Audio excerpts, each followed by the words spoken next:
Assalamualaikum warahmatullahi wabarakatuh.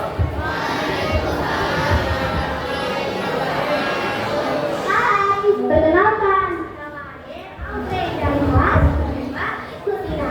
Di momen ini, Ade mempelajari tentang legendaris dari Betawi dan nama Manis Jembatan Ancol. Mungkin beberapa dari kalian pernah lewat Jembatan Ancol, kan? Jembatan Ancol terkenal karena menjadi salah satu ikon di kota Jakarta.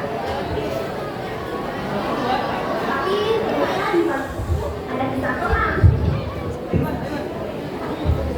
Yuk kita coba mengetahui apa yang ada di balik keindahan Jembatan Ancol.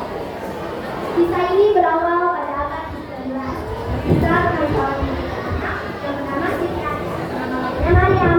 Kala itu Maryam masih berusia 16 tahun dan tinggal di kota yang super megah yang dimiliki bidadari heran. Di lama mereka pun ke Maryam. Dia berkata, Maryam, pokoknya lo harus nikah sama gue dan lo harus tahu. Tapi Maryam menolak ajakan tersebut. Bagi Maryam, ajakan tersebut hanya akan menjadikannya sebagai istri juragan. Tak mau menikah di juragan tersebut, Maryam pun kabur. Dengan pelariannya, dia bertemu dengan orang kaya di Bataviya yang memiliki villa di sana. Orang kaya itu bernama Ayah Tambasia.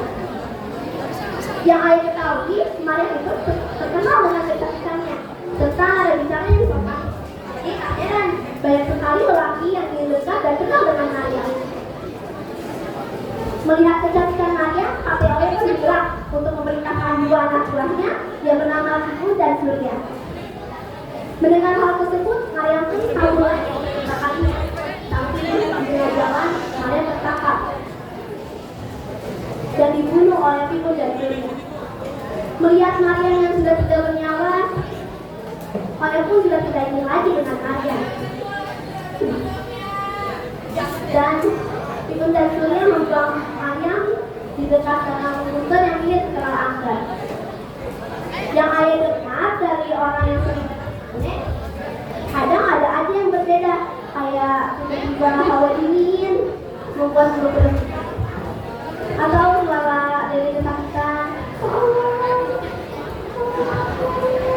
aku kesakitan, atau bahkan suara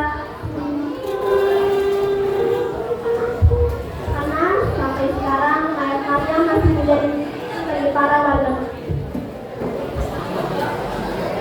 Makanya kalau lewat sana harus sopan, lebih baik ucapan permisi daripada teriak gara-gara ngelihat bayangan merah lewat kaca spion. Pelajaran yang bisa Ayah ambil ini adalah kejahatan gak bisa diturutin. Meskipun pelaku sudah kabur, dosa dan azab tetap akan menjadi. Dan bagi kalian